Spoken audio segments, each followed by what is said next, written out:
Assalamualaikum warahmatullahi wabarakatuh. Alhamdulillahi rabbil alamin, wassalatu wassalamu ala asyrafil anbiya'i wal mursalin wa ala alihi wa sahbihi ajma'in. Amma ba', qala Allah ta'ala fil Qur'anil Karim, a'udzu billahi minasyaitonir rajim, bismillahirrahmanirrahim. Sayaqulu sufaha'u minan nasi ma wallahum an qiblatihim allati kanu 'alaiha. Qul lillahil masyriq wal maghrib yahdi man yasha'u ila siratim mustaqim. Ibu bapak yang dimuliakan Allah, salah satu di antara peristiwa yang bersejarah terjadi di bulan Sya'ban adalah peristiwa tahwilul qiblah, terpindahnya kiblat dari arah Masjidil Aqsa menuju Masjidil Haram, di mana Rasulullah Shallallahu Alaihi Wasallam dari awal menjadi Rasul sampai diturunkannya ayat yang kita sebutkan tadi, salatnya menghadap ke arah Masjidil Aqsa, di mana Masjidil Aqsa itu adalah kiblatnya para nabi-nabi sebelum Nabi Muhammad selain Nabi Ibrahim dan Nabi Ismail. Sesampai Rasulullah Shallallahu Alaihi Wasallam di Madinah, Rasulullah Shallallahu Alaihi Wasallam terpaksa untuk membelakangi Ka'bah, karena ketika Rasulullah Shallallahu Alaihi Wasallam berada di Makkah, beliau bisa menghadap kedua-duanya. Umpamanya Ka'bah Baitul Maqdis berada di sebelah sana, kemudian Rasulullah sholat di sini dan Ka'bah ada di depannya, sehingga terbawa kedua-duanya.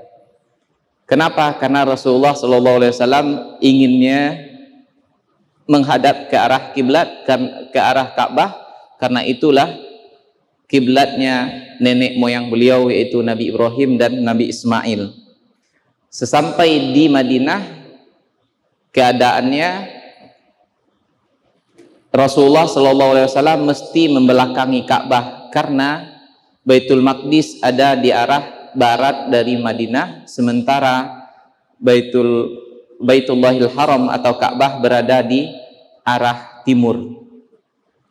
Maka sebelum Allah Subhanahu wa taala memerintahkan Rasulullah sallallahu alaihi wasallam untuk berpaling ke arah Masjidil Haram, Allah turunkan ayat ini terlebih dahulu. Sayaqulus sufaha, akan berkata orang-orang sufaha. Sufaha ini kalau diartikan ke dalam bahasa Indonesia artinya bodoh saja, tapi kurang tepat. Kenapa? Kalau orang bodoh ini bisa kita ajari, setelah itu dia tahu jadi pintar. Kalau ini enggak, dia sebenarnya pintar tapi membodoh-bodohkan diri. Ini disebut dengan sufaha. Salah satu contohnya begini, di depan itu ada lubang, isinya kalajengking, ular dan binatang berbisa. Hati-hati kamu jatuh ke dalamnya. Bukannya dia menghindar, justru dia pergi betul ke sana dan dia loncat ke dalamnya. Nah, ini namanya apa? Nah, dalam bahasa kita yang tepatnya apa? Mungkin goblok ya. Nah, ini yang lebih tepat. Jadi orang-orang goblok akan berkata, kata Allah Subhanahu wa taala, di antara manusia, apa yang membuat mereka berpaling dari kiblat mereka yang dahulu mereka menghadap ke sana. Jadi Rasulullah sebelumnya akan menghadap ke Baitul Maqdis. Nanti Allah akan pindahkan ke Masjidil Haram. Sebelum perintah itu turun, Allah turunkan ayat ini terlebih dahulu. Nanti orang-orang bodoh itu akan berkata begitu. Kenapa mereka berpindah dari kiblat yang sebelumnya kepada kiblat yang baru?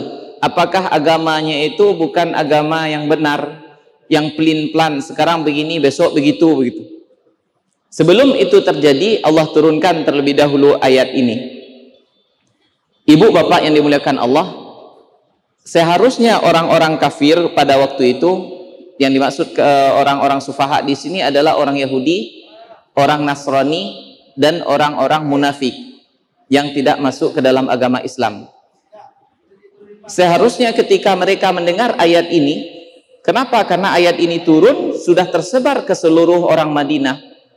Harusnya waktu ayat berikutnya turun, betul-betul Rasulullah menghadap ke negeri Makkah atau ke Baitullahil Haram, mereka tutup mulut supaya kita tidak dibilang oleh orang sebagai orang safih, orang bodoh begitu.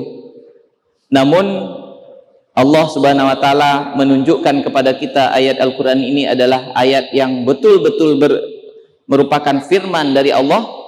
Di waktu betul-betul Allah memerintahkan Rasulullah menghadap ke Masjidil Haram, mereka ngomong juga, kenapa?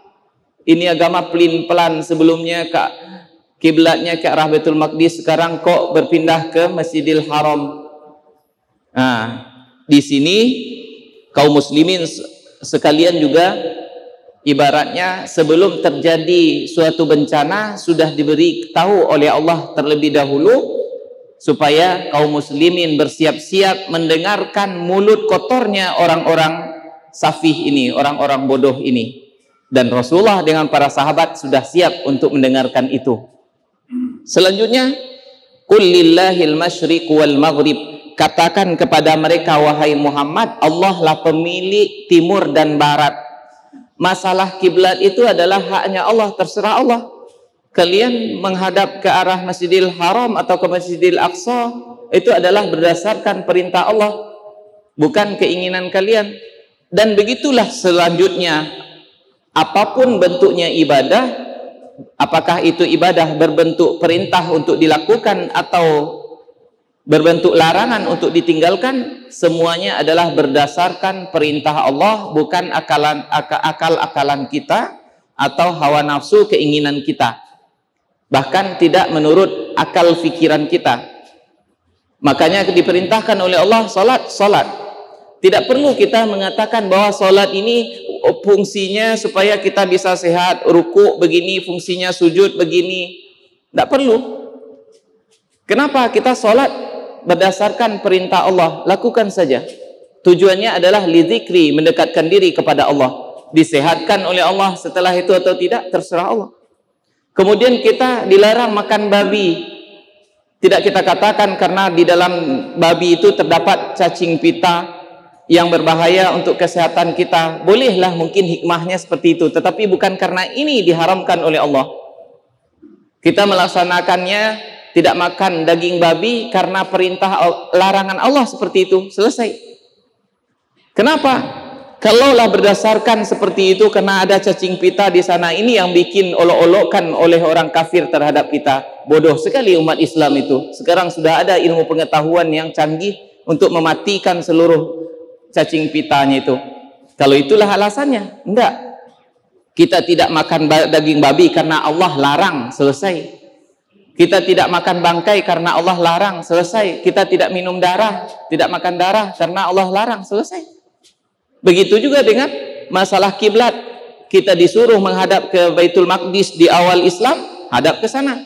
Sekarang perintah Allah pindahkan ke Masjidil Aqsa, pindahkan ke Masjidil Haram, menghadap ke Masjidil Haram.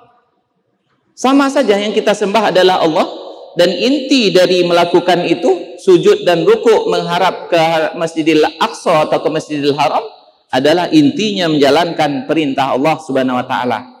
Dan ibadah itu intinya atau yang dimaksud sebenarnya adalah bukti ketundukan kita kepada Allah Subhanahu wa taala. Kemudian selanjutnya Allah katakan yahdi may yasha'u ila siratim mustaqim. Allah menunjuki siapa yang dikehendakinya ke jalan yang lurus. Orang-orang yang hatinya terpanggil dan mempunyai iman, itulah yang mampu melaksanakan perintah Allah itu. Tetapi bagi orang yang kafir, munafik dan ingkar kepada Allah Subhanahu wa taala, ini justru dijadikan bahan olok-olokan dan cemoohan. Agama apa pula ini? Kemarin menghadap ke sini, sekarang menghadap ke sini. Tidak jelas begitu. Kemudian apa kata Allah? Wa kadzalika ja'alnakum ummatan wasatan litakunu syuhada'a 'alan nas. Demikianlah kami jadikan kalian itu umat pertengahan. Umat wasatan. Maksudnya apa? Tidak berlebih-lebihan seperti orang Nasrani yang menambah-nambah agamanya sehingga mereka menjadi kesusahan sendiri, yang ibadahnya terlalu berkelewatan sampai tidak mengatakan bahwa menikah itu sesuatu yang tidak baik, menganggap orang yang tidak menikah adalah orang yang suci, mendekatkan diri kepada Allah, padahal Allah tidak pernah mengatur atau menyuruh seperti itu. Kemudian mereka menambah-nambah ibadahnya sampai mereka menyiksa diri sendiri dengan ibadahnya. Allah Subhanahu wa taala justru haramkan itu untuk umat Nabi Muhammad. Atau seperti orang Yahudi yang diperintahkan oleh Allah begini, dia selewengkan begitu. Dia permain-mainkan ayat-ayat Tauratnya itu. Yang seharusnya agak berat sedikit, dia permudah-mudah. Jadi jangan dipermudah-mudah dan jangan dipersulit-sulit. Jalankan seperti yang diperintahkan oleh Allah, dan Allah Subhanahu wa taala menurunkan syariatnya itu sesuai dengan kadar kemampuan hambanya. Yuridullahu bikumul yusra wa la yuridu bikumul usra. Allah menginginkan kemudahan, tidak menginginkan kesusahan. Tapi mudah jangan dipermudah-mudah, ya. Jalankan sebagaimana yang diperintahkan oleh Allah Subhanahu wa taala. Dan begitu juga kita dijadikan umat wasatan, maksudnya adalah ya, litakunu syuhada 'alan nas, menjadi saksi bagi seluruh umat manusia. Nanti di akhirat Nabi Nuh dan nabi-nabi yang lainnya akan dimintai pertanggungjawaban oleh Allah Subhanahu wa taala. Apakah kamu sudah sampaikan syariatmu wahai Nuh? Kemudian Nabi Nuh mengatakan sudah, kata umatnya belum. Kemudian Allah bertanya kepada Nabi Nuh, adakah saksi bagimu wahai Nuh? Ada, yaitu umat akhir zaman, umatnya Muhammad. Kemudian Allah bertanya kepada kita, nanti ibu bapak akan ditanya oleh Allah kepada kita, apakah Nabi Nuh sudah menyampaikan risalahnya? Maka seluruh orang beriman mengatakan sudah. Kemudian apa jawab umat Nabi Nuh? Kenapa kalian jadi saksi? Waktu itu kalian belum ada, kalian tidak menyaksikan kami. Kemudian kita akan menjawab bahwa Allah turunkan di dalam Al-Quran berita tentang kalian dan disampaikan oleh Nabi yang benar, dan itu cukup menjadi saksi. Terdiamlah umat Nabi Nuh, dan Nabi Nuh bebas dari pertanyaan Allah Subhanahu wa taala. Ibu bapak yang dimuliakan Allah, panjang lagi sebenarnya penjelasan ayat ini, kita cukupkan terlebih dahulu sampai di sana. Insyaallah minggu depan kita sambung. Aqulu qouli hadza wa astaghfirullah li wa lakum, subhanakallahumma bihamdika asyhadu an la ilaha illa anta astaghfiruka wa atubu ilaik. Assalamualaikum warahmatullahi wabarakatuh.